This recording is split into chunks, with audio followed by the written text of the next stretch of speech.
smooth haircut.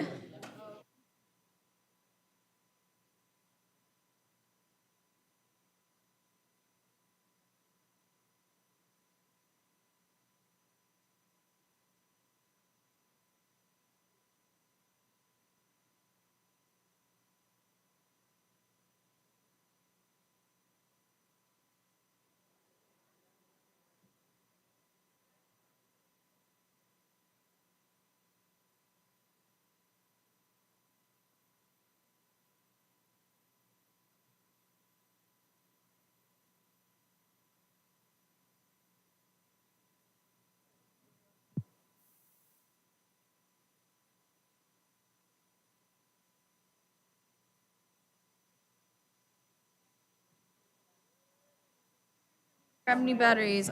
It doesn't look like it's dead, so I'm just gonna set some batteries over there for you guys.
This is the wrong version. Crap. I'll now call the meeting to order, and would you please all join me in the Pledge of Allegiance? Pledge of allegiance to the flag of the United States of America, republic for which it stands.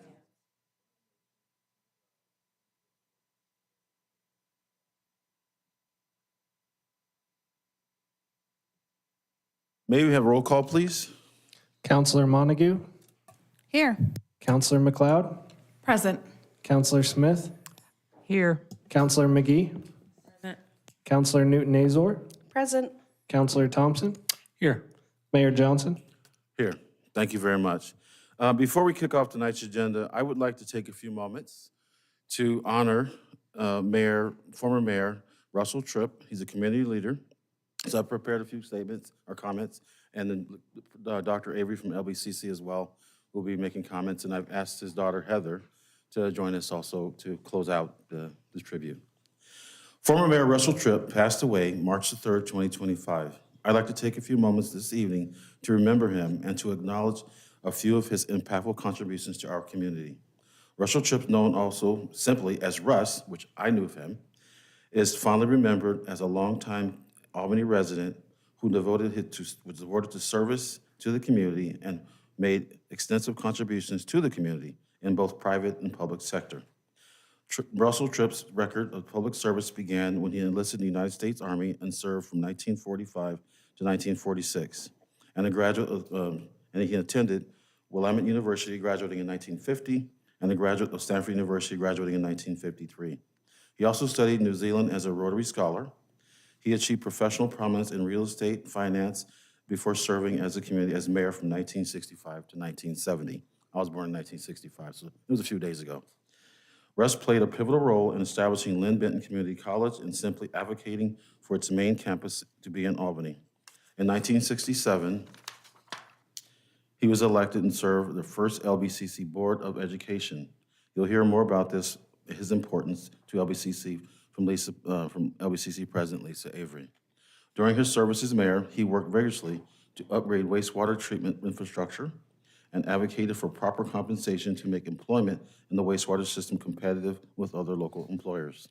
Russ was also devoted to preservation of Albany's history and to its beauty, his beautiful historic downtown. He and his wife, Barbara, fondly known as Duffy, that's how I knew her, were strong supporters of the community, and in 2004, they generously donated to fund an upgrades of the LBCC Theater, including state-of-the-art lighting and sound systems, and new carpet, paint, and curtains, and reupholstered seats. The theater is now known as the Russell Tripp Performance Center. Russ and Barb's support of performers isn't limited to LBCC. For many years, they were faithful sponsors of City's Mondays and Monteith concerts in Monteith River Park. Concert goers would often recognize them in the audience enjoying the music. Russell Tripp was named for a neighbor prominent Albany surgeon, Bryce Russell, B.R. Russ Wallace. B.R.'s father, also known as neighbor and a physician, was a former Albany mayor, and father-son duo were instrumental in establishing Albany General Hospital in 1924. It is no surprise that Russ had a lifelong interest in Albany's medical community. In October 1965, with the press present, Mayor Russell Tripp personally hand-delivered the building permit to begin construction of the familiar hospital on 6th Avenue. Russ was unwavering in his support, and through the years assisted hospital administrators in locating many suitable clinical spaces. The current medical generation especially honors him for identifying and accepting neighborhood to the site of the Evergreen Hospice House. Long after his official involvement in real estate was over, one of the hospice rooms is named to honor Russ and Barbara. Mayor Russell Tripp's contributions left a lasting impact on this city and Lynn County. His leadership and generosity and vision for Albany will remember for all of us who had the privilege to know him. And I am frankly honored to have known Russell Tripp in the time I've had with him. Thank you.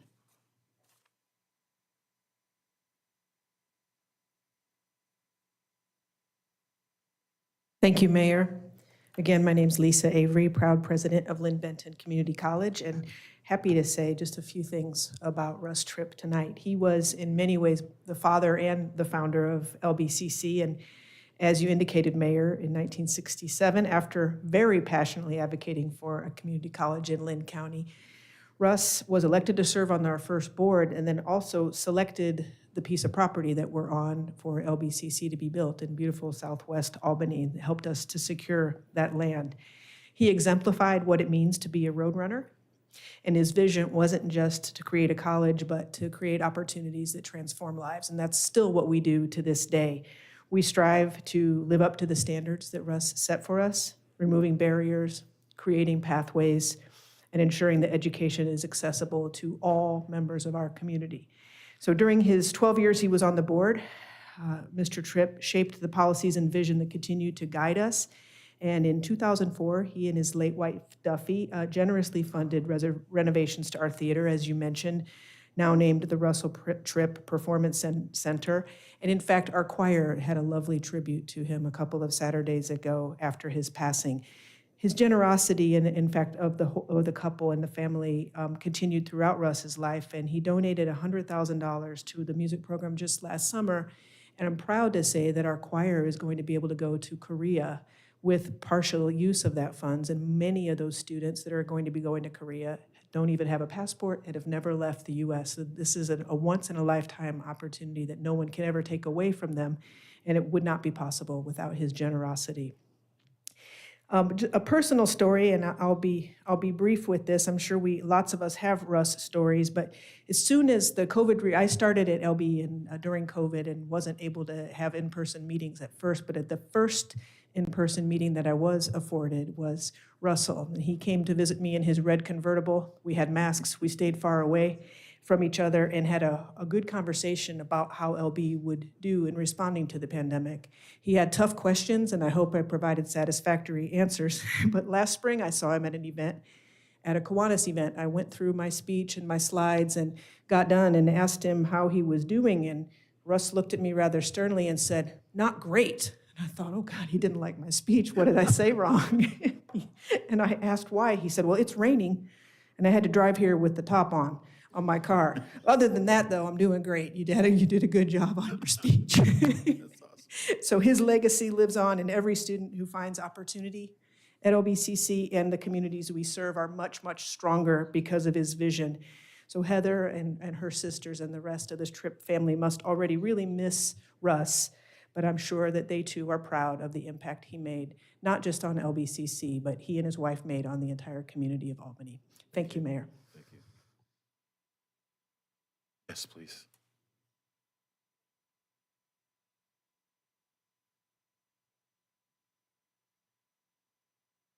I'm Heather Young, Russ and Duffy's oldest daughter. Heather Tripp, when I graduated for the first year of the split of West and South Albany High, so that tells you I'm ancient. And just for 1 minute, would just like to say they were such a couple. Mom's legacy with the public schools is every bit as bright as Dad's prominence with LBCC and with the city. And sorry, I'm gonna be a little choked up here, but all of my sisters, both my sisters and I, have inherited the dedication to public service. It's something I think you're either born with or maybe not, but both my parents had it. And I just would like to say that whether you're staff or reporters or whoever you are, and you're here today, and thank you for your service, your ability, I would say the most important ability for a public servant to have is the ability to see what's not there yet. Not just to make incremental improvements on things, but to see the way things should be and help make that happen. I'm so sorry. And I was just fortunate that both Russ and Duffy had that ability. And I thank you each for your public service. And thank you. Thank you so much, Heather.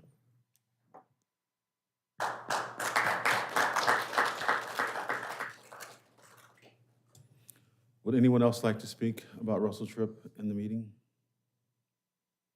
No, go back to the agenda. Thank you very much again for coming. The adoption of the consent calendar, item 3 on your agenda. I move we approve the consent agenda as written. I have a motion. Second. In favor, say aye. Aye. Aye. Those opposed, say no. Thank you, council.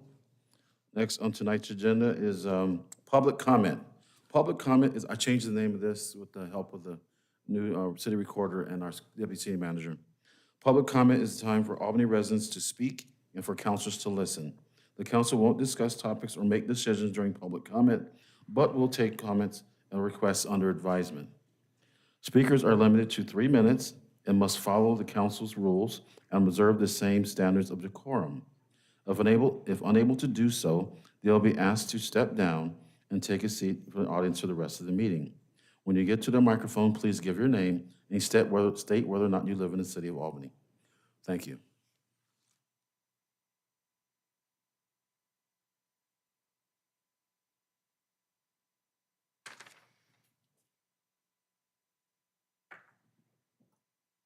First up is Mr. David Steele.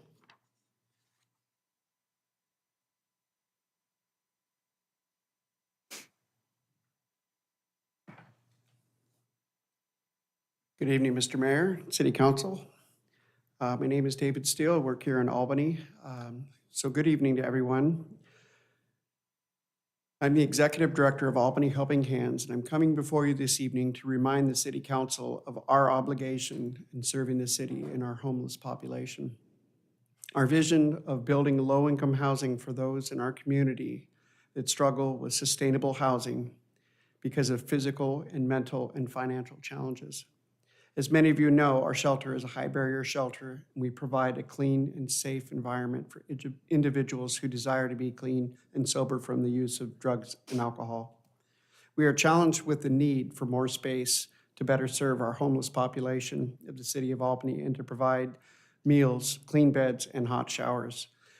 We've seen dynamic changes in people's lives as we continue changing their environment, and we believe that these same changes will continue on a grander scale with the addition of our current facility. So I'm coming before you this evening asking you to please consider selling the vacant properties on 9th Avenue and Jackson Street that surround our current properties.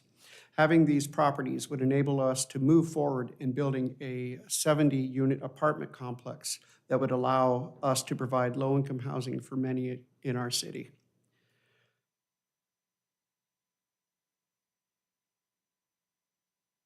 Their stay with us will help to equip these individuals on a pathway to independence, helping them to make great financial choices that will ensure that their future will result in a productive reintegration into our current society as self-reliant, productive citizens who will be able to live out the vision that we have, not by just pointing a way of a pathway to independence, but walking alongside them. We will be able to equip them with the life skills necessary to take ownership and reap the reward of life, liberty, and the pursuit of happiness. So we all see these challenges of homelessness and the mental health issues, as well as citizens that are going through great challenges. So I just humbly come before you asking that you would consider the possibility of turning these properties into vital living spaces for the city of Albany to make incredible difference in many lives for years to come. So thank you for your consideration for the purchase of these properties. Appreciate your time. Thank you. Mr. Steele. Next up is Mr. Mike Quinn.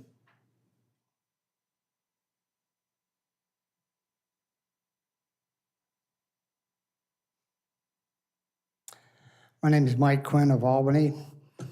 I come from a family of 6 veterans, 5 brothers and a father that were pretty much, I got like 3 lifer brothers that were in the service for a long time.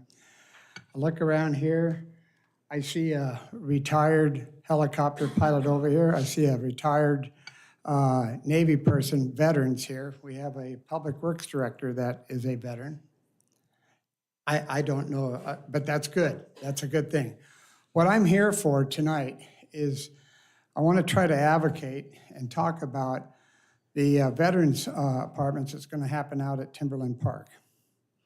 And I have been around the country here lately. The last couple of weeks, I've been traveling a lot. And the first thing I ask people on that, how are you supporting your vets in housing? And basically what people are saying that they're literally lowering fees. I was down in Arizona 2 days ago, and the mayor of Gilbert says, if we could get Tunnels to Tower to buy this one apartment complex, not apartment, but a hotel, it's Motel 6 is what it is, that we would basically try to wipe out fees to remodel it and stuff. I would like to look at, and when people say, well, how are we going to pay for that if we reduce the SDC impact fees and the building fees, how are we going to pay for that? Well, if they didn't do it, it wouldn't come. And I mean, like myself, I'm basically almost a retired builder. I've done projects around on infill that has created a lot of property tax revenues and stuff like that. The hookup for this apartment complex is really going to be minor from what I can see. But I know that in talking with a couple people in the building department, we have basically an outrageous amount of money in the rainy day fund, as we call it. It's about $1.6 million. And when we established that back in 1999 with Blaine Brasfield, we figured we only needed a couple $100,000 to get through the winter time and stuff like that. We have a lot of money in there right now. And I actually have talked to a couple people about volunteer inspections potentially. And the impact fees, I think we should really look at them and try to reduce them. Chris Reese is the head of this thing, and he's doing a fabulous job. Mr. Mayor, you're on the board in that with Ms. Johnson and stuff. So I'm kind of pleading for you guys to really look at this. I mean, we got a lot of veterans here. And so, and excuse me, I'm glad to know this now. So, but I'd really like you to consider this in future discussions here, because I think that the SDC packages and that can be really negotiated with your public works director a little bit more than what maybe some people think. So. Thank you. Thank you. And I did forward your messages off to Peter and other folks, so thanks. Anyone in chambers would like to speak to council? The floor is open. Thank you. Next on tonight's agenda is action item would be adoption of the motion to contract with WL 24-01 Countryman Circle Waterline to Windrose Excavation in amount of $755,000. Was that seven? Yeah, and $515.55. Carl Berg is going to speak with us today. It's pages 8 through 11 in your packet. All right, good evening, Mayor and Council. March 11th, bids were opened for WL 2401 Countryman Circle Waterline. The low bidder was Windrose Excavation of Junction City. This is a water line replacement project to replace some of the worst pipes in the city that leak and break frequently.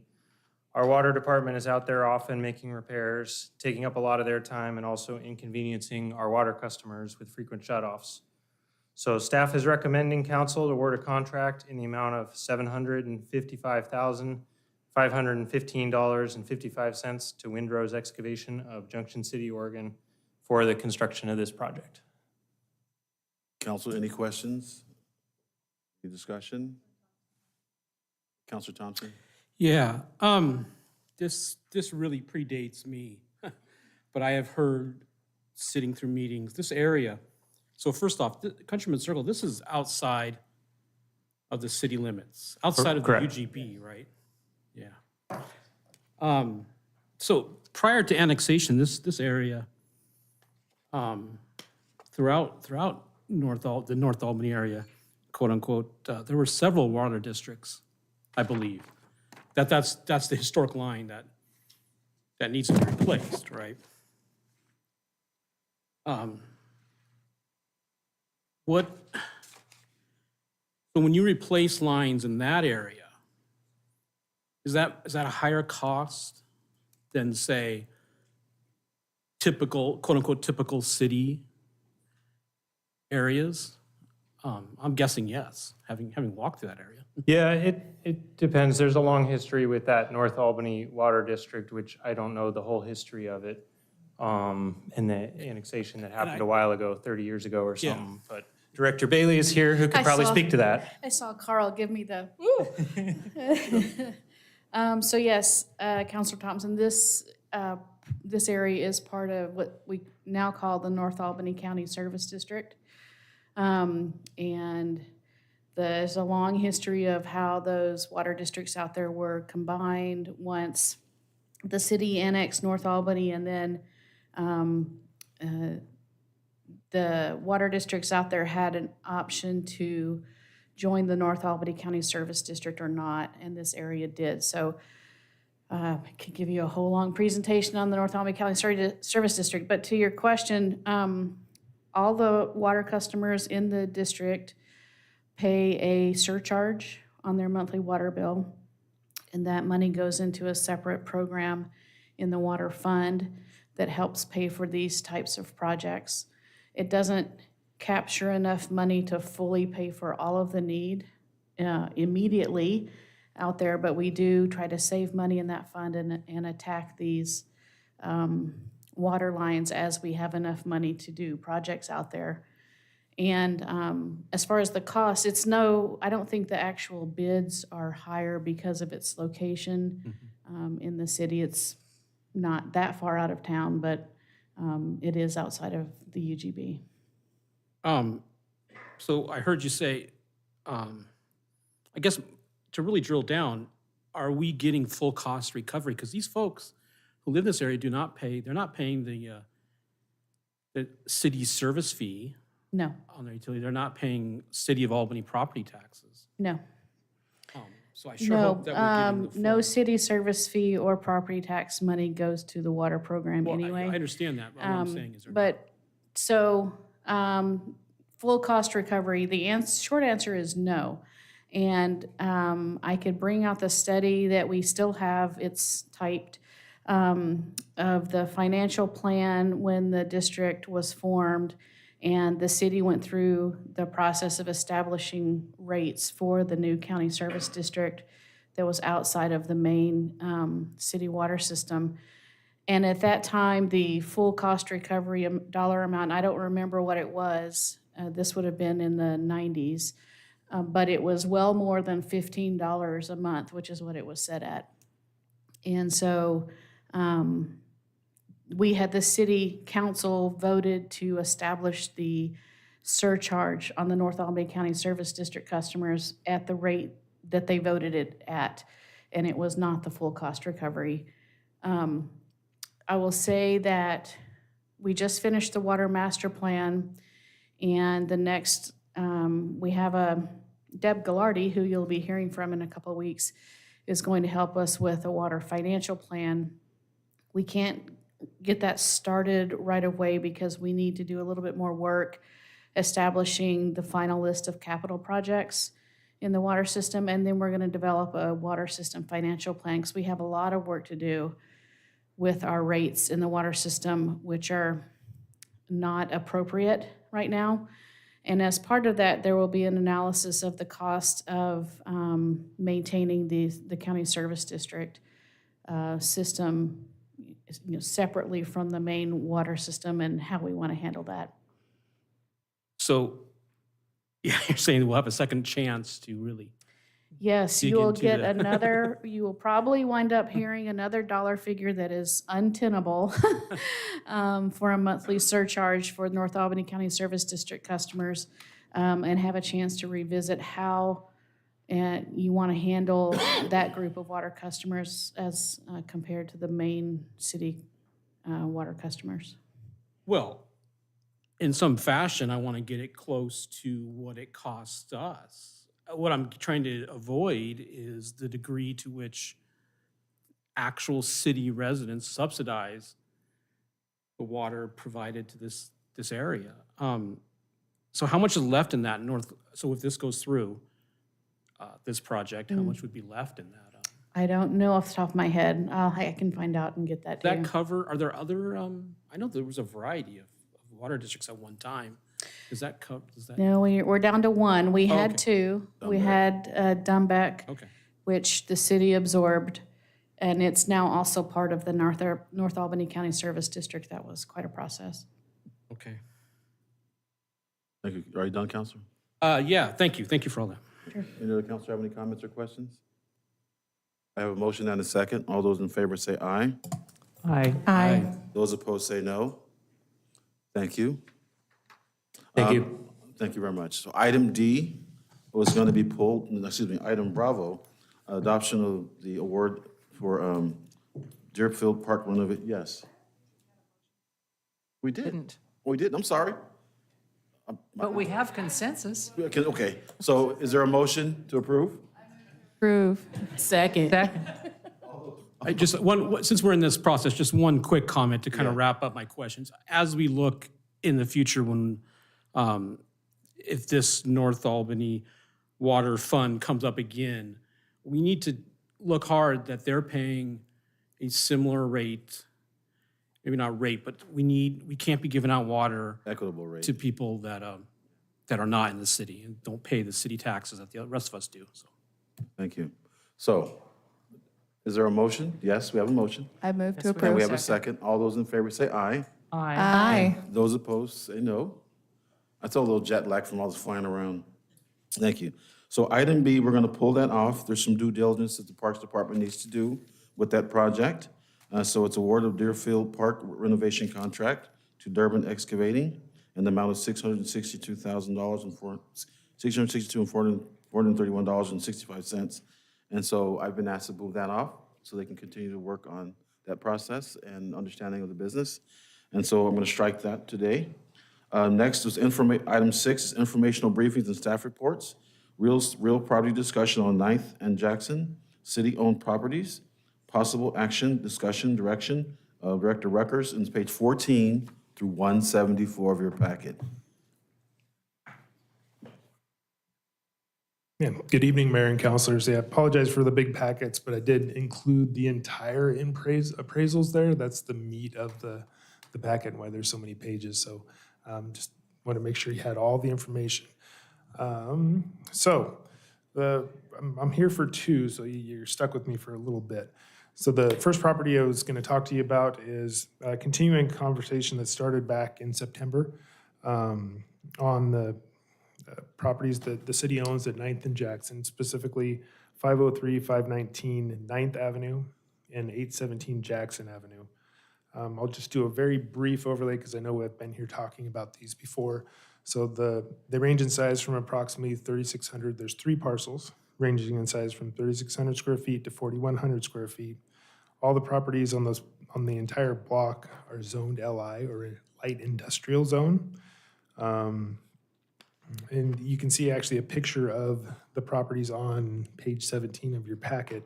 The properties outlined in red are the city-owned properties. The properties that are, I'm flipping it to it myself, properties outlined or kind of shaded in a light blue, those are all properties owned by Helping Hands. And the ones that are unshaded or unoutlined are actually privately owned. So back in November, we council asked staff to go and get appraisals on these 3 properties. Those appraisals have come back. Total appraisal for all 3 properties was $145,000. So they range from $50,000 to $45,000. So we're here tonight to talk about potential next steps. Obviously, the options that in timelines for these properties is entirely up to the council of what you'd like to do with them. The first step there, let me pause for a second. As you've heard earlier from public comment, there's an interest from Helping Hands that they've expressed several times, as well as there's some private industry interest in those properties. So just wanted to make sure you had that information as we kind of move to that next step, which is really asking council what the ultimate disposition of these properties are. And that's the first step, which is, does the council, is there an interest in disposing of these, or does the council want to hold on to them? And once we have that answer, then we can kind of determine if council determines that there isn't an interest to sell them or dispose of them, I should say, then the conversation stops. If the council does determine that, yes, we would like to dispose of them, that's where we can continue the conversation on what are the disposal options. So I'll leave it to you all to kind of discuss. I'm here happy to answer any questions that you might have. That was 145,000 or 155,000 for all 3? 145,000 for all 3. And the Lynn County assessed value was 166. So they appraised lower than the assessed value, which is a little interesting. That is a little interesting, especially since they're in city with water attachments, I believe, right? Correct. Services. Yeah. Yeah, services. Counselor, you have any questions or discussion?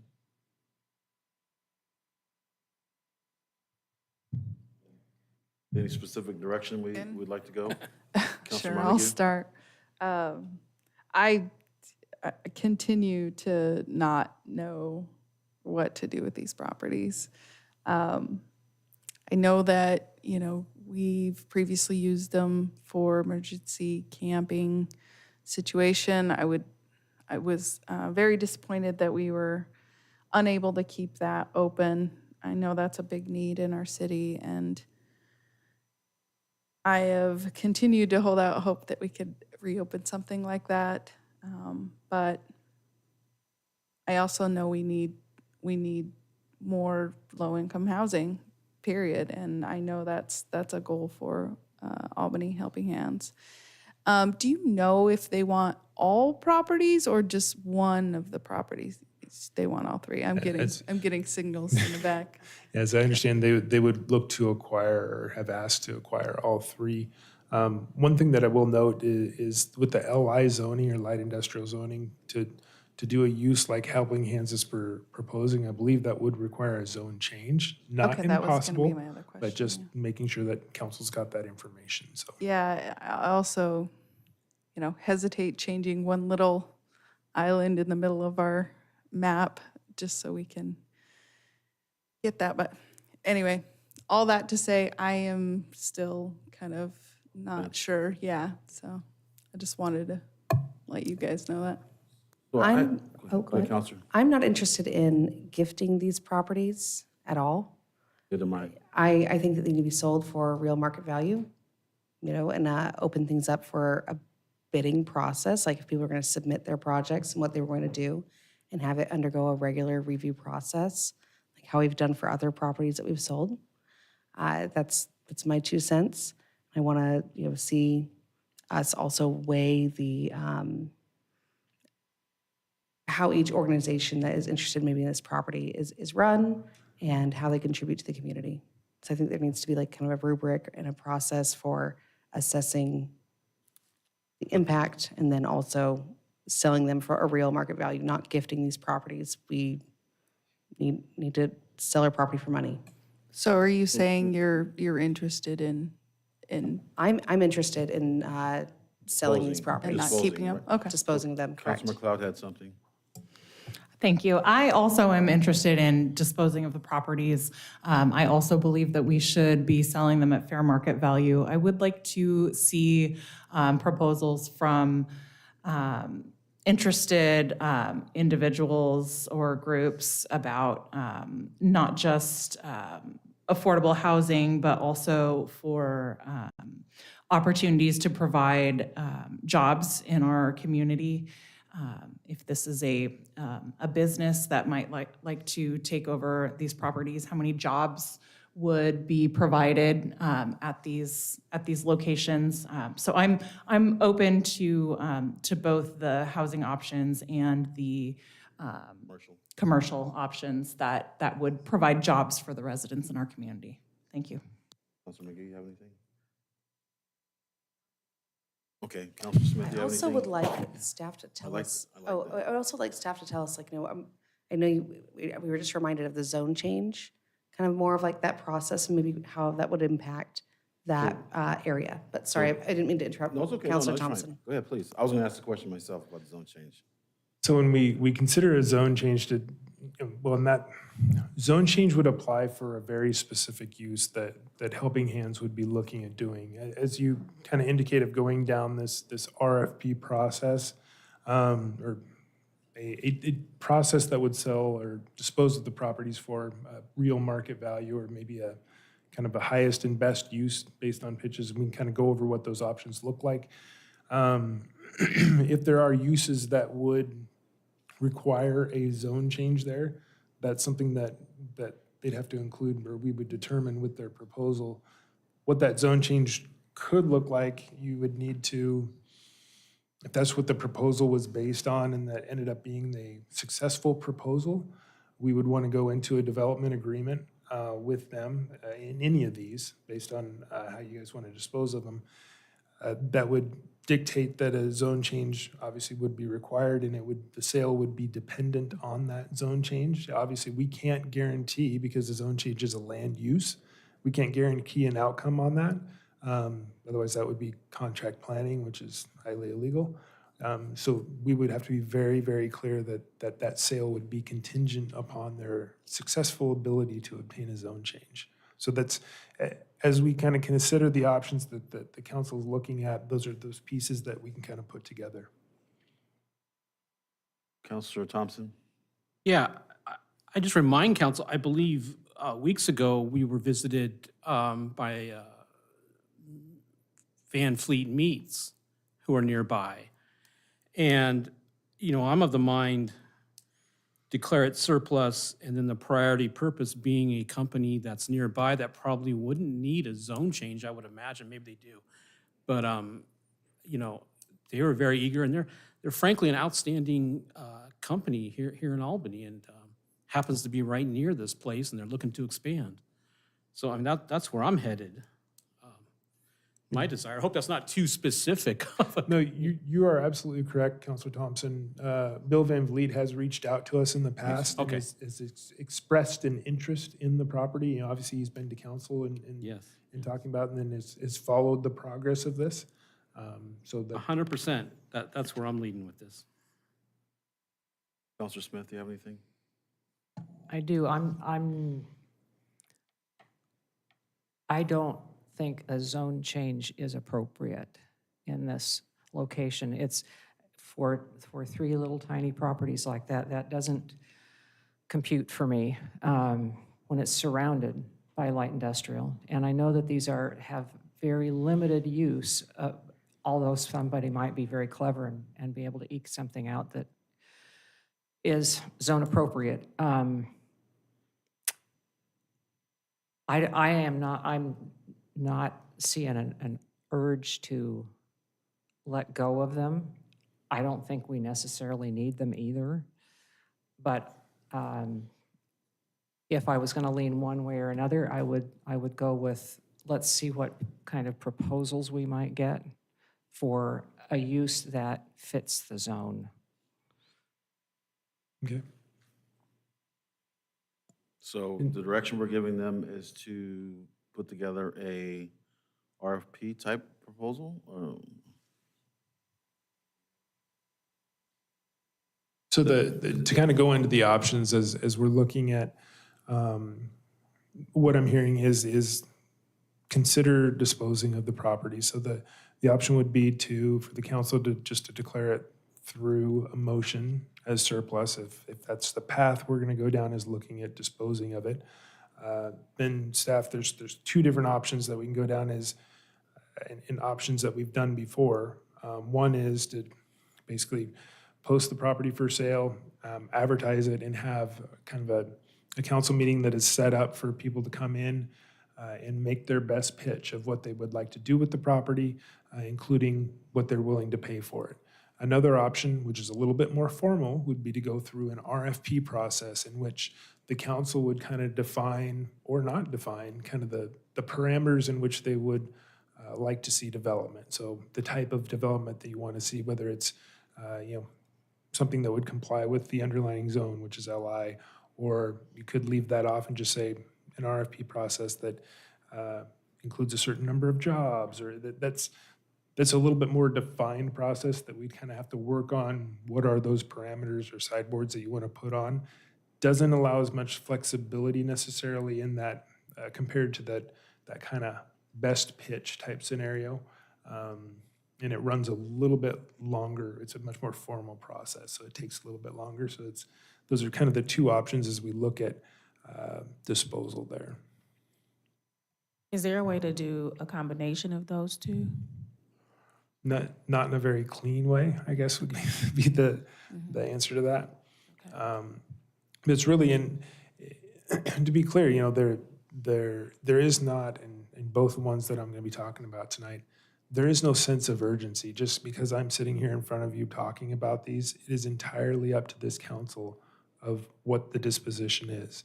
If council tells me we don't want to do anything with them right now, we want to come back and revisit it in 6 months, that's perfectly fine as well. It's really up to y'all. I don't want you to feel like there is this pressure that a decision has to be made.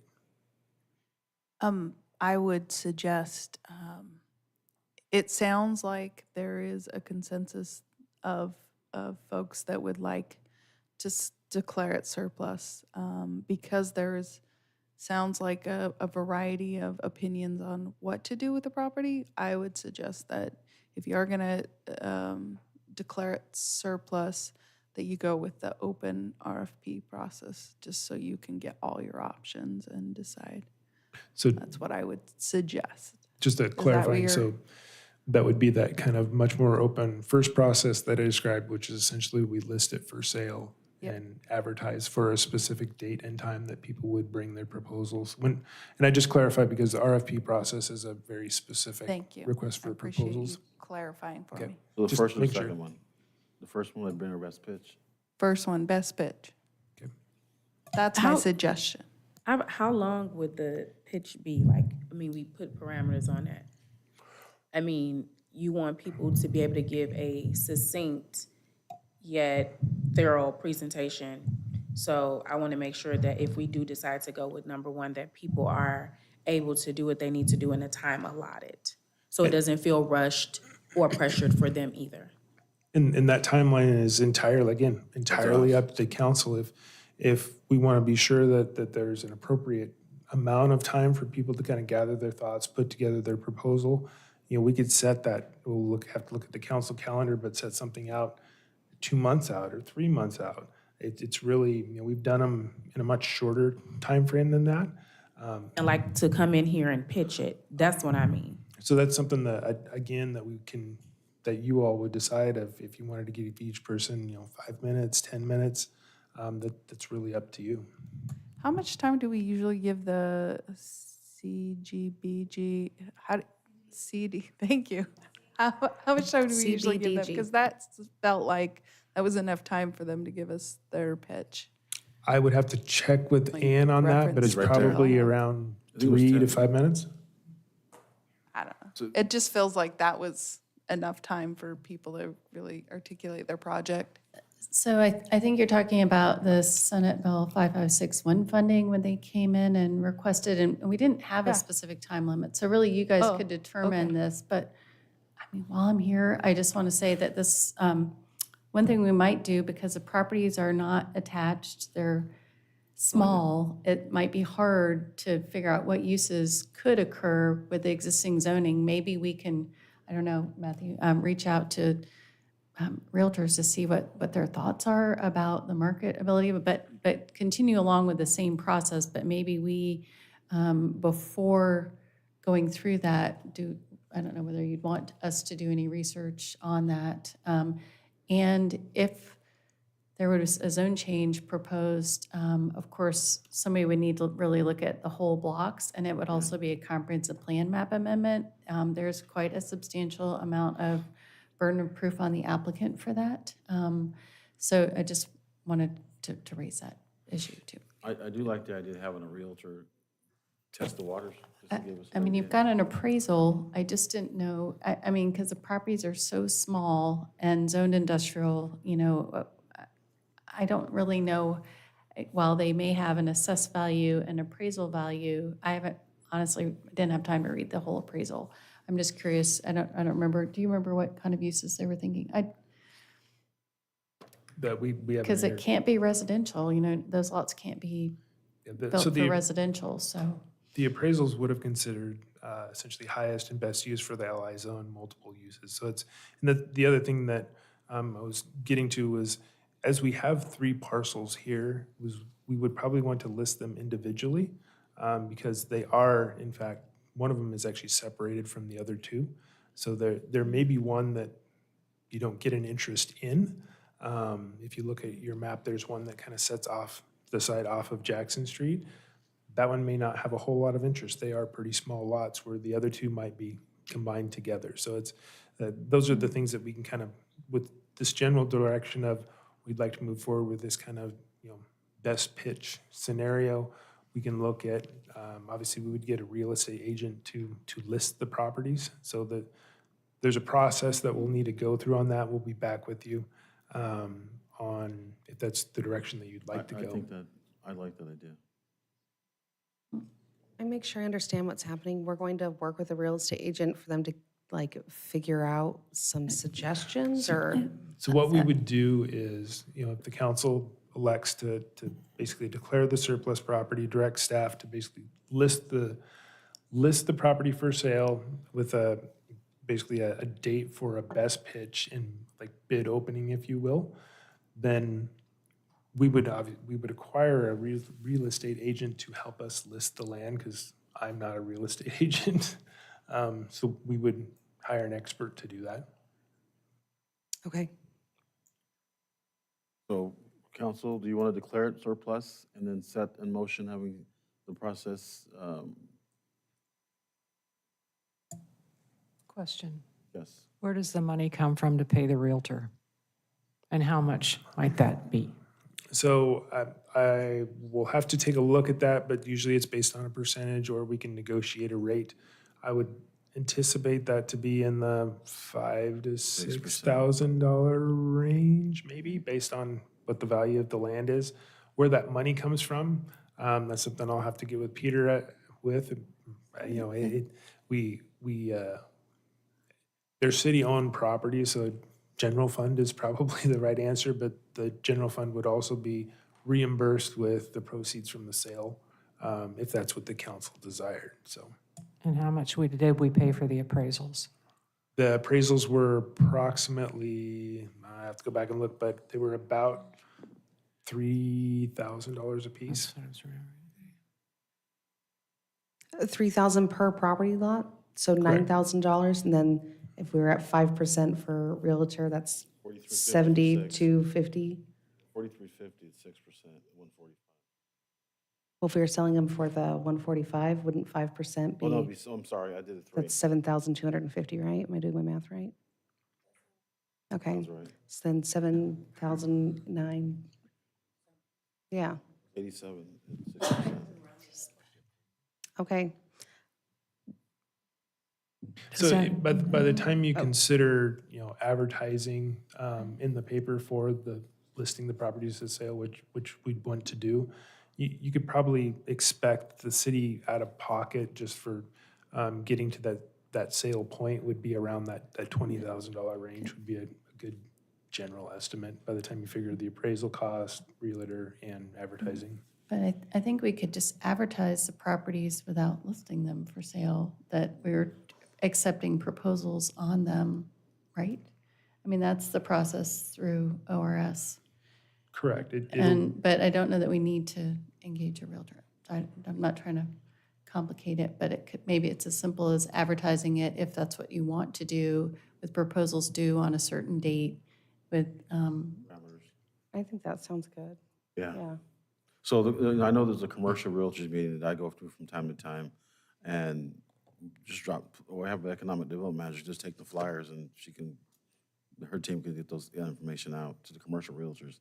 And I know a lot of the commercial realtors. So council, would that sound better to you? Not engage a commercial realtor, advertise it for sale, and have people express their interests? Yeah, it sounds good to me. Yes. So I need a motion to declare the properties surplus, and we'll vote on that, and then we'll set forth actions for the staff. I'll move that we move the properties at 9th and Jackson surplus. Second. I have a motion and a second. All those in favor say aye. Aye. Those opposed say no. No. Thank you. Thank you, Ann. So the next property, we're going to have essentially the same exact discussion that we just had, with a little bit extra to it.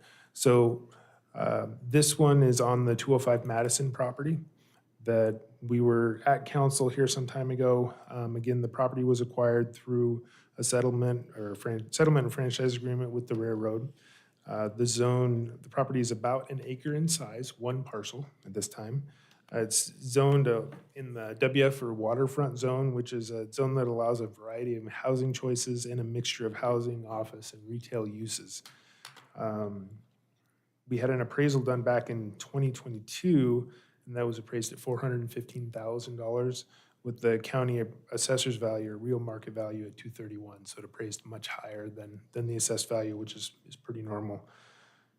So we were at council in December, at which point we ended up coming back in February, where council directed us to engage with the community, which we had a community conversation event that occurred on March 6th, which we had several counselors there, as well as myself and staff, and a decent amount of residents that turned out. Most of them were from the local area. Did have one from South Albany, and asked basically what their input was on what they thought was the best use of that property. Generally, it was a great discussion. Most of the discussion surrounded the concept of more parking, which I think we all have kind of heard at some point. There was a lot of discussion around parks, which has its challenges as we've previously discussed. There was not a strong desire to see any additional residential out there. As we kind of did a Q&A session about what could be had, I got the sense that the idea of some small amount of commercial might be acceptable depending on what it was, but overwhelmingly, I think what we heard was whatever it was, they wanted to see more public parking, and if we could, some play area. So it's similar to what we've discussed with the Jackson Street properties. There is no urgencies on this. It's really up to the council if they want to do something with this land or declare it surplus.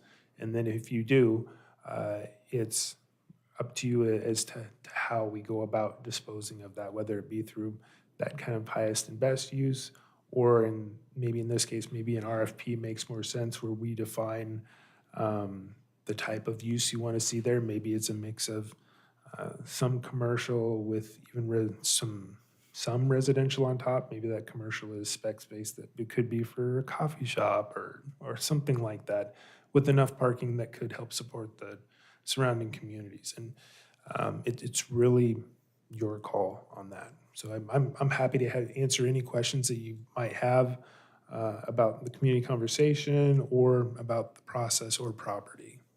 I believe Councilor McLeod was clicked her mic first.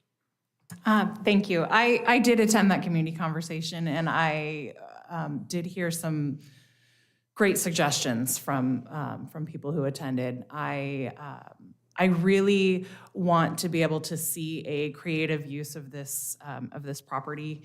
I would like to see it declared surplus, and I would like to see it. Maybe we could divide the property. There was discussions of that, of sectioning off, selling parts of it now, letting that be developed, and then selling other parts of it later.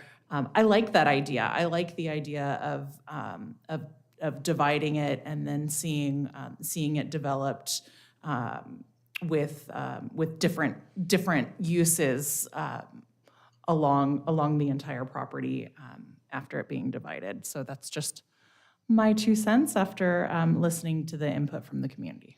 So quick question on, and maybe a clarification or some additional information. When we talk about dividing the property, it's kind of, I guess my question is or what goal are we trying to achieve by dividing it? Is to allow for separate uses or development at different stages or times? You know, the waterfront zone allows for a mixed or a wide variety of uses that can all be on one parcel, could all be done by one developer and through development agreements and kind of setting up what the council's goals are for that property, whether you go down a formal RFP process with goals that are established, or whether you kind of look at that highest and best use that fits within the zone type style. There's a lot of ways we can get at that. The only reason I bring it up when we talk about dividing it, that is additional cost. When you do a partition of a property, we'd have to hire a survey company to come in and actually survey it, and then file or record the maps for it, which being a former, well, still licensed land surveyor, it's probably the $10,000 to $15,000 cost. to do that land use partition and then record the map. So I think there may be opportunities to achieve something like that without going through that division process, but I'm concerned with seeing one developer or one property owner take the entire parcel and do something with that that is a single use of the entire property. That's what I don't want to see, and that's kind of what I'm trying to get at, trying to avoid. in how we can, I'm providing the how here. So it's how we can kind of do that is actually through that more formal RFP process where we would work with council to kind of set some sideboards of, we want to see some public parking provided along with some commercial component, or if you wanted a residential and commercial component, that's where we would kind of set those parameters, and then we would receive proposals based on those parameters that you would then evaluate, and we can establish criteria on how to rank things. So say a proposal that had, if it was the council's desire, more parking or something like that, that would rank higher than some of the other proposals. It's really up to you how that was set up or could be set up, if that makes sense. Councilor Bartley, you had something? I unfortunately wasn't able to attend the conversation, but I am continuing to hear suggestions that people were led to believe that was going to be parking. And I'm not sure why that is. Is that the developer led the residents, the surrounding developer led the residents to believe that would be the case? Or is that just like, do you feel like that was just an assumption that was made? Because I don't know about the city providing parking for a private development that didn't necessarily provide enough parking for their residents.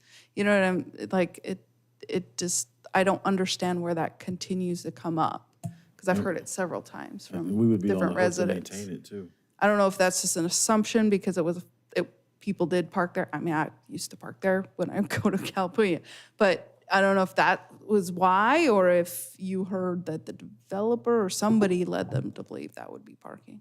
I don't know that there's ever been a formal plan or proposal for that to be public or private parking. I think there's been a lot of opinions that have floated around, or desires of they would like to see that, but I'm unaware of a formal plan for that to be parking. Councilor Smith? With our new, the changes to the development code that have been made in the last couple of years, we all know that we do not guarantee parking. We don't require parking any longer. So that's new. This is old. The owners of Calapooya Brewing made a very good case for ways that property could be used to benefit the neighborhood, the business, their customers. If we are to do anything with it, I think parking, it makes a lot of sense. I'm familiar with the neighborhood. I have neighbors who've moved there. It's hard to get an American family to live with one car. And Calapooya is a very busy business. There's not room for all of that in that neighborhood without that block. That's one proposal. It makes sense to me without being harmful to the neighborhood. It's helpful to the neighborhood and to the businesses. If someone wants to make that proposal formally and purchase the property to do that, that's an idea that I would entertain. The notion of the people at the meeting also mentioned possibly a play area or the potential expansion of the community garden, which has a waiting list and is, thank goodness, remarkably successful in that spot. That all of those things they could coexist, I think, on that parcel. So if we were to declare it surplus, I would like to structure that somehow to entertain proposals that would have a parking component to serve those three elements: neighbors, customers, and employers. Any other council? Can you, sorry. Can you remind me, how much was the assessed value of these? 455, I think. The assessed value, the appraised or the assessed value?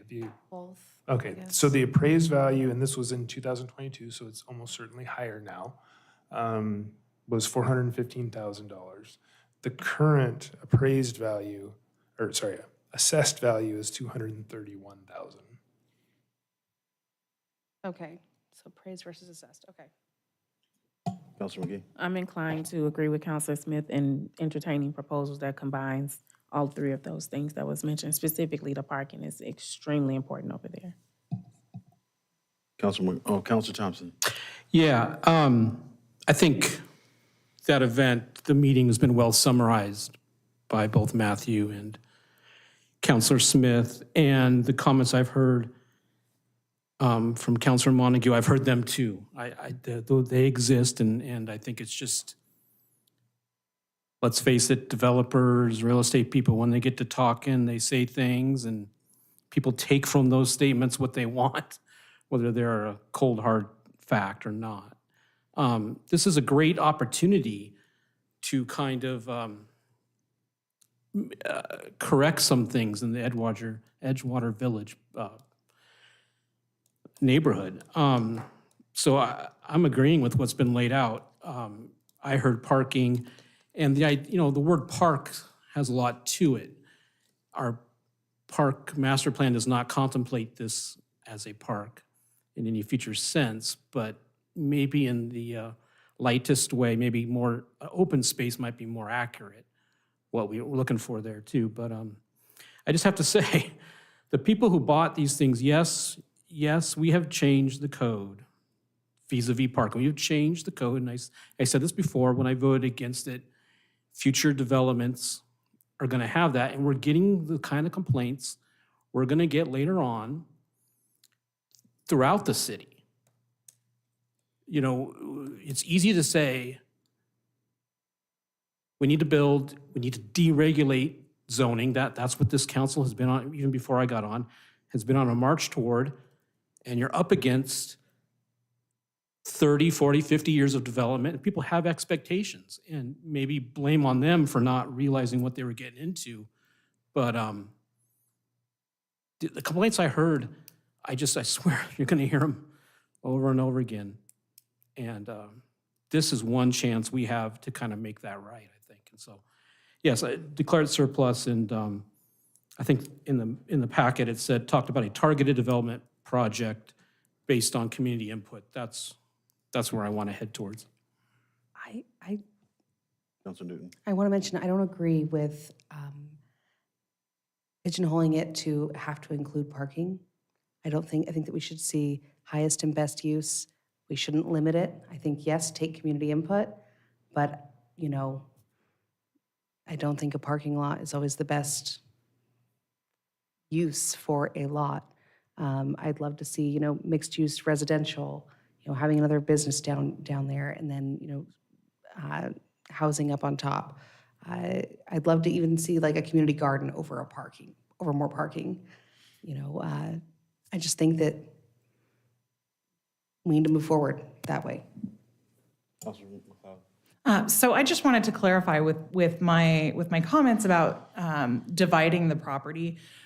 In doing that, we would be then giving an opportunity to community members to purchase more affordably a smaller section of this property to be able to have a community garden, or to be able to have a smaller area that is owned and maintained and taken care of through a person or entity that may not then otherwise have the ability to purchase the entire property. If we're able to divide it, I think that we're able to keep the property small in the sense that we can keep it local.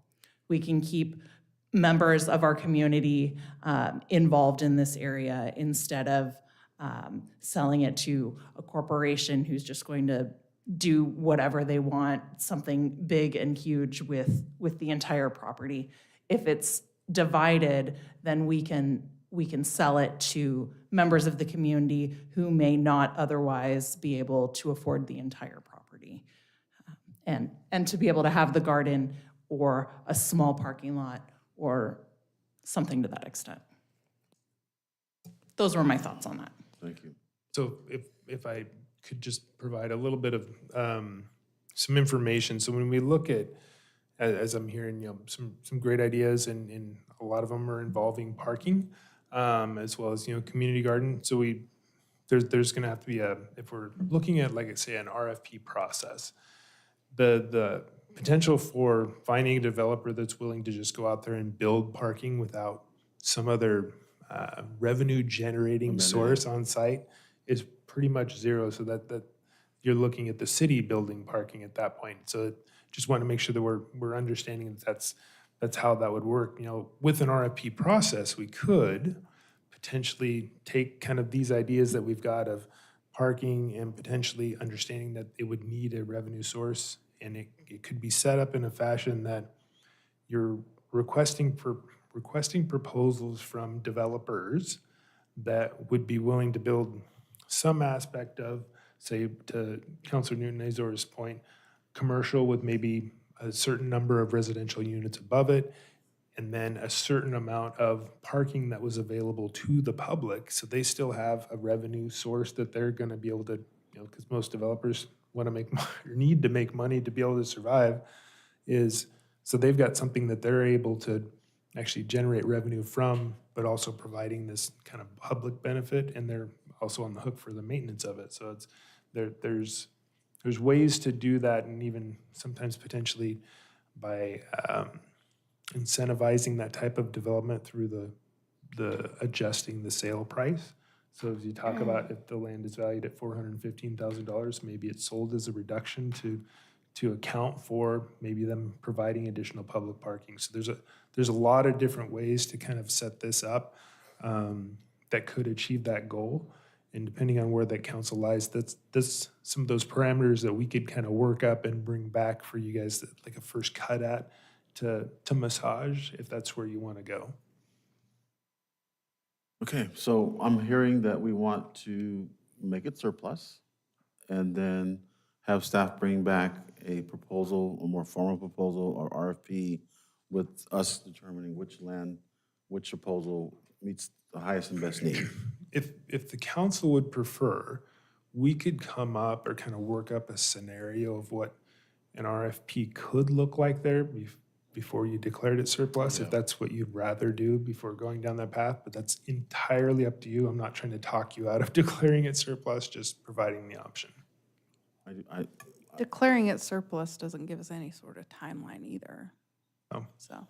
Right, yeah. So council, what we'd like to do? I'd like to Like go the with. mock-up idea of bringing something first before we, I mean, it's not like it's urgent, right? Right. So you can bring what it could possibly look like. And so essentially the concept there would be, we would start to kind of outline what an RFP could look like, taking the inputs that we've received here, kind of drafting that out and bringing it back to council to review to see if make sure we're on the right path and we're hitting all the right goals that you want. And if that point you like what you see, then we're able to kind of move forward in that process. It gives you maybe a little bit more flexibility. Are you okay, comfortable with that, council? Yep. So that's what we'd like to do. Okay, great. Thank you. Thank you for your time tonight. Appreciate your time. Mm-hmm. Okay, so we're going to bring that back. Next is business from the council. Where did you leave off, Councilor Newton, when I was gone?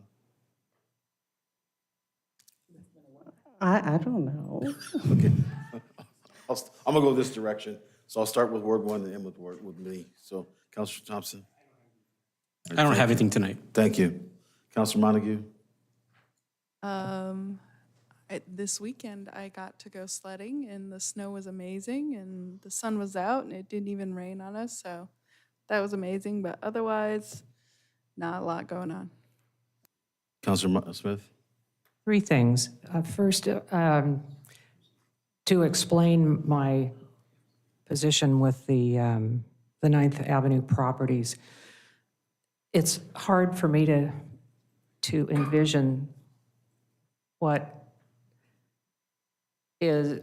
people want to do there when the pieces are so small and then they're separated. That was a very hard decision for me to make, but I just can't get it to work in my head. So I'm only one.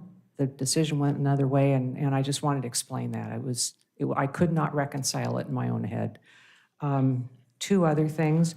I made a brief presentation on the renewal of the public safety levy today at the Willamette Criminal Justice Council meeting. Was well received. No slides, no PowerPoint, no video, just me talking just the way I like presentations. I want to pay attention to the words and not be distracted by pictures. But I did direct the members of the council to the pictures on the January 22nd meeting video and gave them the time stamps for what to look for. Also at that meeting, I learned, and maybe I'm going to steal something from Peter here, and forgive me, but I learned that our police chief is the new president of the Oregon Association of Chiefs of Police. Oh, that's awesome. Wow. So, Congratulations. yeah, very cool. I'm finished. Thank you. Counselor McGee? Yes, I have several things. First thing is that I am on spring break, even though we're almost done. And with that being said, the carousel has extended hours and is open this entire week, well, the rest of the week for spring break. I'm just gonna get my notes. Hold on a second here.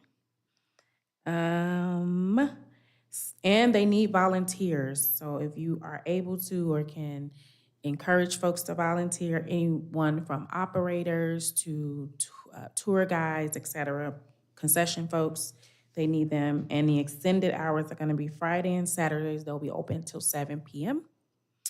The mayor and I got an opportunity to go to the unveiling of the drinking fountain for Dr. Cal Henry, who was a charter member of the Lynn Benton NAACP on Saturday. Did I steal it? No. Okay. It was really nice, and there was no other counselors from Corvallis there, so we represented well. So, and we got told we got represented well. So, keep showing up. Also, Counselor Smith and Counselor McLeod and I went to the groundbreaking of Barbara Ross on last week? Yeah, last Tuesday. That was in Corvallis too. And I'm just gonna say, I ain't see no Corvallis city councilors there either. So again, we represented, okay, we making our rounds. You know? Oh, I didn't go, that's next time. Oh, but I It's did. you did. Yep. I'll divert real quick to Counselor Smith to talk about that, then I'll come back to me. The two of us have been involved in a lengthy process with Hayden Homes as they start their first new development here in several years. It's it's out on Lochner Road. I still think of it as Lochner Lane, and I don't know who changed the name, but it's right across the street from the Oregon Youth Authority. It's going to be about 176 homes of varying sizes and shapes and price points. My first involvement was as a representative of the council and of the ward that the subdivision is in, giving away a home to a couple who had gone through a lengthy competition of through their first story program. It's something that Hayden Homes does at all of their subdivisions in the states that they serve. And I think this was their 7th one in Oregon. But I had the opportunity to do that 2 weeks ago, and then last week on a very cold, wet day in the wind, they did the groundbreaking at the site and had a really good turnout with lots of hats and scarves and rain ponchos to wear for those present. So that we did the groundbreaking on the lot where the couple's house is going to be built on Finch Street. Really excited to see this development happening, and it's going to be much, the first time we've had, I think, true starter homes for a while, starter homes and downsizing homes and just a variety of things. So it was fun. And then is it next week? Or is this week? Yeah. Yeah, yeah. I'll be at that. We switched off. That's in May. May, I'll Yeah, be there yeah, in May, yeah. sorry, okay. Counselor Newton Azar and I participated in the Sunrise Literacy Night, Family Reading Night last week as well. I've been busy, okay? And got a chance to read to, I think they were second and third graders. You know, that's not my demographic, but they loved me and I loved them, and I was very animated. And we read the book called The Smartest Cookie. And you could only sit in our circle if you were a smart cookie, so everybody was involved. And last but not least, I have a new intern starting here at the city, Maria Rice, excuse me. She's an LBCC student who's a political science major who wants to be involved in local government. And I want to give a shout out to Kayla for helping me get it all. Kayla's like, I'm still reading emails. Get it all set up. And Maria will be doing some job shadowing here. I will be getting in touch with fire and police as well, and then she will be meeting with all the counselors as well as the mayor to give her a tour of the city, and she will be with me doing work at the AVA and volunteering. So look forward to seeing her, and this is a great opportunity, and I'm super excited. I'm really looking forward to showing her a really gainfully fruitful experience, and she'll be with us from the spring and summer terms. That's all I have. Councilman McLeod? Thank you. I was able to meet with 9 of 10 citizen advisory group members who represent Ward 2, and I received updates from them on the commissions that they sit on. And I wanted to thank all of them for being able to meet with me and just give me those quick updates and to encourage you to keep the communication open about that. I love to hear what my CAG appointees are doing. So thank you for that. I also attended, as mentioned, the Barbara Ross Building dedication in Corvallis with Councilor Smith and McGee. Also had the pleasure to meet the Benton County Commissioners who were there. Some of them I had never met before, so that was nice to meet them. I attended my first AAA MPO meetings and enjoyed the warm welcome I received there. We had the policy meeting this morning, and that was lovely to attend. So thank you for that. I also attended the compost giveaway at the Albany Millersburg Water Reclamation Facility and was able to fill several planter beds with the nutrient-rich compost that we received there. I was able to plant my flower and vegetable seeds this week, and with the lovely weather, I'm really looking forward to tomatoes and basil, violas, petunias, and wildflowers this summer. So thank you for that compost. I look forward to seeing it available in the future because I'm probably going to want more. So thank you for that. And that's all I have. And Councilor Newton Azar? What was AAOMPM?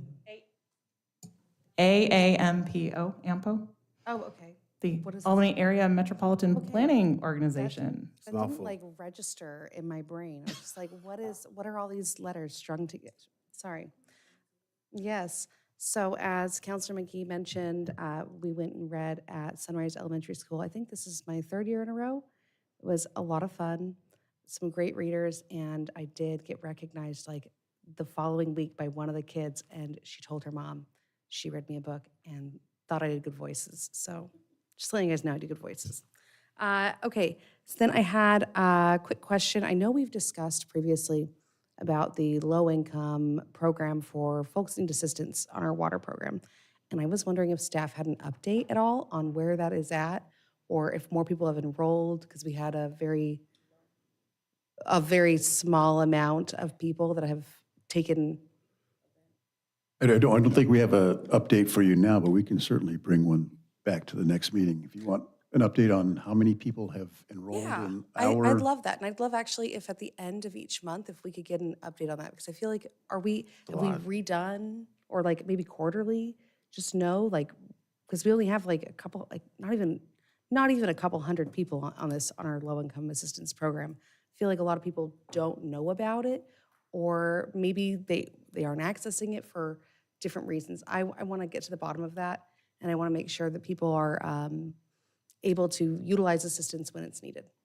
I know that we've taken great steps to publicize it Yeah. on social media and in mailers and every way we can. But we can certainly get an update on how many are I like enrolled. quarterly would be much. Yeah, quarterly would be great if we can get a quarter update, but maybe at our next Monthly. meeting, yeah. I'm just shooting my shot, you know? Start high, can end it quarterly, you know what I mean? But you got it. Yeah, you know what I mean. Okay, all right. So then my other question was, so I was at the Capitol earlier this month and was in an office, and I just heard the word Albany, and I was like, oh. I was surprised to see our very own Sophie there, and I had no idea she was going to be there, or else I would have made sure that we could get together. But then I just want to know so I guess maybe my question is this. I would like a more formalized process for when staff is going to be speaking on behalf of the city of Albany to come before council and give us a legislative update, say, hey, is there anything that the council wants to include? Because if we're going to be submitting things as testimony on behalf of the city of Albany, I believe that council should give input. And I do know that, the Tigard Water Board even does this. They have, before anyone that they work with submits anything for a legislative comment, their board, they meet with the board, the Tigard Water Board. Like, come on. Not that water isn't totally important, Director Bailey. I'm just saying, like, but then Eugene City Council does the same thing, and I'm sure others do. But these were just a few friends that I had talked to, and just trying to figure out how do they work with their teams to make sure that everything is cohesive. Just so then we also know, One message. whenever I get a question, because I had a question from someone that reached out and said, hey, did you know City of Albany is testifying on X, Y, and Z? And I said, I had no idea. So I couldn't even say, hey, well, that's why, that's because of X. A, B, and C, and this is why they're submitting this testimony. So it just kind of left me out in the breeze, not being able to defend or speak to what is important to the city of Albany. So that's my request. I didn't, Peter, correct me if I'm wrong. Isn't part of Kayla's future role as far as? Well, that was actually to build out our legislative affairs capability. But what's happened up until now, and certainly we'll be doing that, building it out, but we would refrain at the staff level from lobbying for anything that might be divisive among the council. So for instance, I went up and testified on reciprocity in the water utilities. So can we take people from California who have water certification levels? The state of Oregon ought to be able to be reciprocal in recognizing that certification, which would help us recruit. And that's generally felt to be a pretty down in the weeds, obvious, common sense thing to do. So it's pretty safe to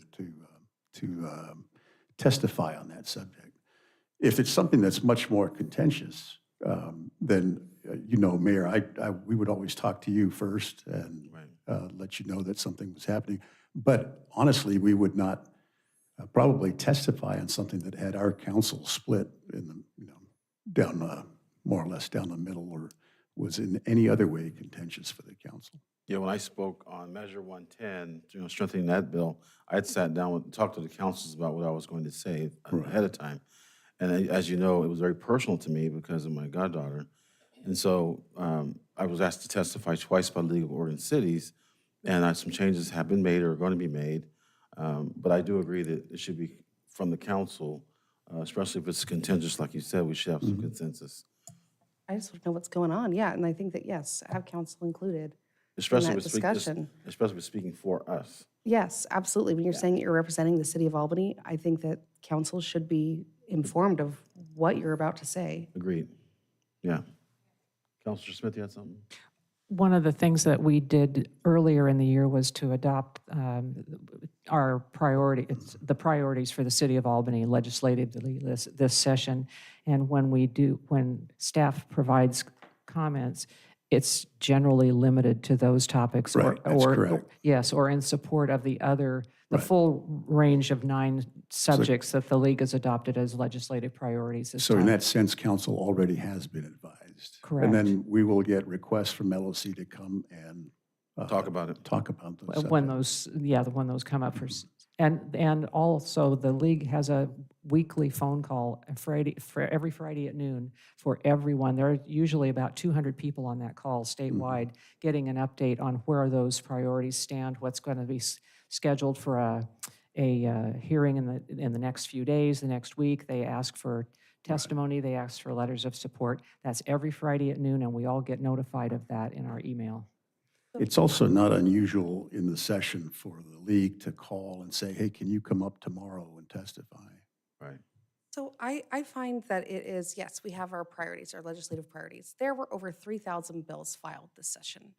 And yes, we have our legislative priorities that we have here that we chose. But I feel like it's disingenuous to say, oh, well, I'm speaking on this kind of related to this topic. I think that because each of these bills have such different implications, that if we're going to be testifying for a specific one, we need to come and talk to council about it before submitting a testimony. We need to get council input. I'm inclined, I don't think there's asking too much for a little blurb. Yeah. You know, a couple of, Like, let us give you Couple of feedback. Give us some There's- heads up, right? Yeah, like, and just so maybe- she's not caught, Yeah. not her in particular, but that we're not caught. But with maybe our we also have dresses some up if we don't- additional feedback and say, Yeah. hey, can we also add the I don't think A, that's B, and C? unreasonable. I think No. we do the same thing at LBCC before the president goes, so we know what's gonna happen at the legislative level. We can certainly send something out in advance of testimony. And also, I'd like our attorneys have his eyes on it too. I don't want to I don't want any one of us to get in trouble. Not only just sending it out, but I think asking us for feedback. That's the important part. Not just sending out that, hey, we're going to say this. I think that you guys need to get council feedback for our legislative priorities whenever we're going to be speaking at that level to make sure Yeah. we're fully representing the city of Albany. Cool. Is that it, Counselor? Yes. Thank you. So I had a few things. Was I went Mike first. You started. You said you had nothing. I went this. I was going to agree. Counselor Newton Azor hit the notes perfectly, and I just agree 100%. I admit I was not here. You did do some legislative priorities prior to 2025, trying to look ahead. And I realize it's a nature of the beast. It's a quick and fast-moving situation. But the idea, how else could you know that if there might be a disagreement or different ways of thinking without a quick heads up? And I think we're all responsive and get back to you quickly. And if we don't, that's on us. Agreed. But we'd have to be careful of a Okay. serial meeting when they're just sending a blurb to give us a heads up. So I mean, that's Oh, why they true. would come to council. true. It's just, these hearings are True. scheduled. We can, if there are certain things in certain bills they want to discuss and share, maybe. Well, like I said, once again, it's on us to be responsive and come to a meeting, yeah. But so Well, anyway, I just agree well, 100%. Okay. Counselor Thompson, and Counselor Newton Azor, you could still provide response, because my habit or my practice is to send emails to you all blind copies. So if you hit a response, you're not going to be starting a serial meeting. You'll just be responding to me. Oh, okay. Okay. Thank you. So I had 4 things. I attended the NLC as a representative of League of Oregon Cities Caucus. I attended the NLC National League of Cities meeting, and never wear brand new dress shoes in Washington, D.C. I'm just saying. And also take money, because Uber is everywhere. Uber's God. I spent $719 going back and forth to the Capitol for 5 days. Yes. But I had a great time meeting with Senator Wyden, Senator Merkley. I met with Representative Bynum, Representative Hoyle, Representative Baxter, talking about infrastructure investment, unlocking those funds that were put on hold. It was a great experience, talking with other mayors. One mayor, actually several mayors in particular, we're so excited about our composting program that reached out to Director Bailey, and she sent me information, and I forwarded it to them, and they're really appreciative of that, and they'll be reaching out about that, because a lot of cities on the East Coast have a problem with biosolids, so, and also Texas as well. So they were very appreciative of that, and also talked to mayors about the city services fee. One mayor in particular, I was sharing information about the If I Were a Mayor contest that we do, and they were like, I need to see this. I mean, so these mayors are excited about reaching out to the kids and doing something like this as well. So it was good. And one thing I do have a question about, I talked to Kayla about it briefly. We're a city of 60,000, or roughly 60,000. We're considered a large city. Well, I'm sitting across the table from Baltimore. I don't consider us a large city. So I'm hoping that they'll figure something out as far as their structure, because Albany is not a large city by any. Bend is a large city here, but Bend is a small city next to Chicago. I mean, so they need to get that sorted out. So it was a great event. I think that I'd like to, am interested in looking at how do we become a member of that, because we already are kind of default members of LOC. With the National League of Cities, we get to go interact directly with our representatives and lobby them for what we need for Albany. The public safety levy, Councilor Newton is already sending stuff out on that. I met with a couple videographers. I'll be connecting with you once we get the next meeting set up. And there's yard signs available at the fire department, so please, councilors, take one or two and get those posted. We need to get that passed. And then I had a CAG member of the Community Development Commission resign, got a better paying job in Salem, so he won't be able to make the meetings. But I had a wonderful person apply for that. Some of us know her, Tracy Lyles, and so I'm hoping that she's accepted. Now we just got to get her appointed and get her involved in that commission, Community Development Commission.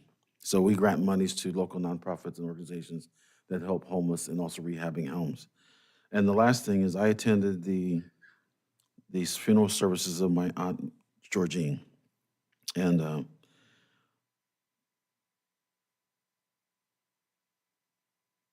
it was hard.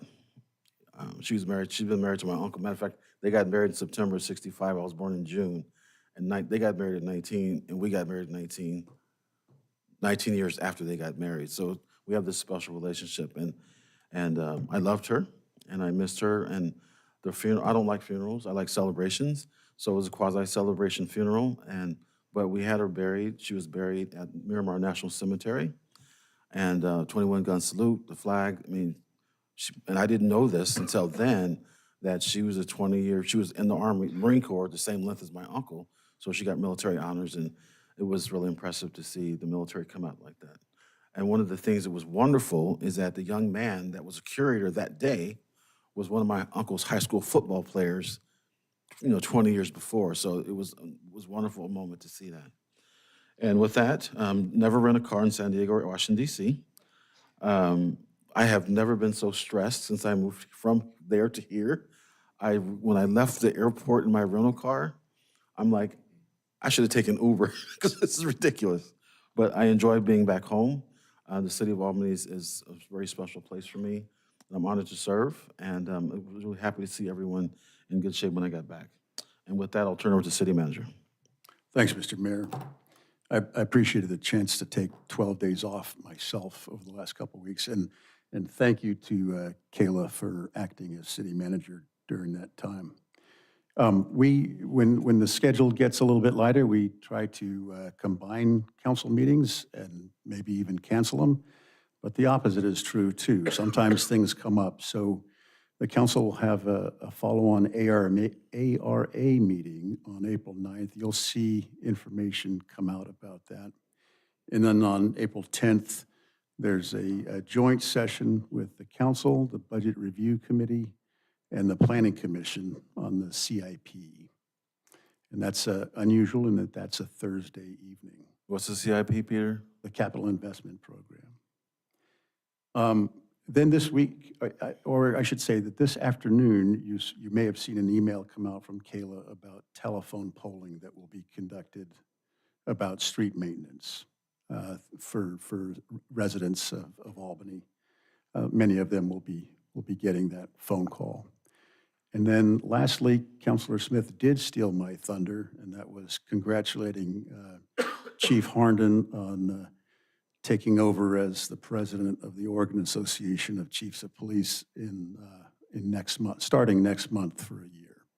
It's a demanding job, but it's a pretty prominent one, and we're honored that she's serving as president. And just a reminder, we've got an executive session to follow.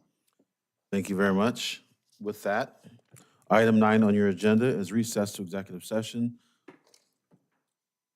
The city council will now meet in executive session to discuss current litigation or litigation likely to be filed in accordance with RRS 192.660, subsection 2, subparagraph H.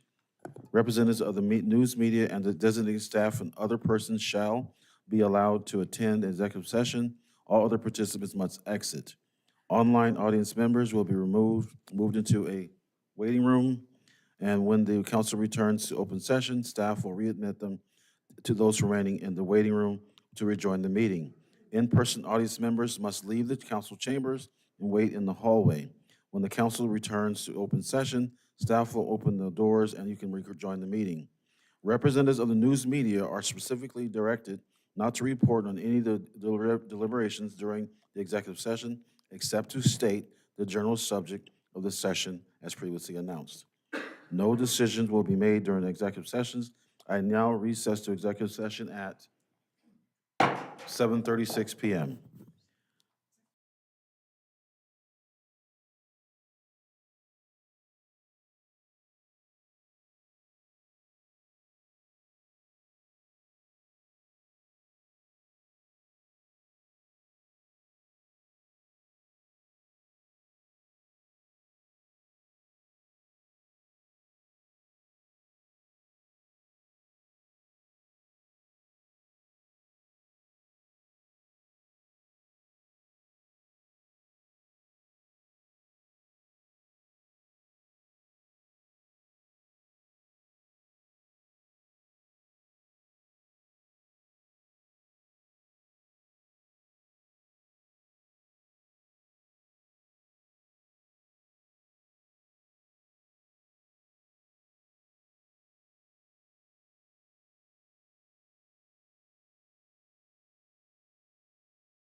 Mention, oh, no, yeah, Sean want these back, right?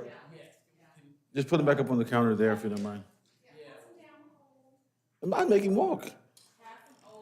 Oh, you kill him. Gonna make his job easy for him? I forgot to mention, council and staff, the LOC Spring Conference is 1st of May and 2nd. It's in North Bend. If you get registered, I'd love to see you down there, because usually it's just 3 or 4 of us counselors.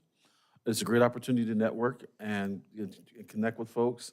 And also, there's always a showcase of businesses that do business with cities. Please take it. And I didn't go my first 2 years because I always fell on my anniversary, the fall conference, but it was worth it. So now I spend money. I fly my sister-in-law up here. I pay for them to go to a concert or something, and I go to the conference. So with that, I will then I'll adjourn the meeting. The next meeting will be April 7th at 4 p.m. For a work session, Wednesday, April 9th at 6 p.m. for a city council meeting, and Thursday the 10th, we have at 6 p.m. a capital improvement joint work session with Planning Commission, Budget Review Committee, and City Council. Now I'll adjourn the meeting.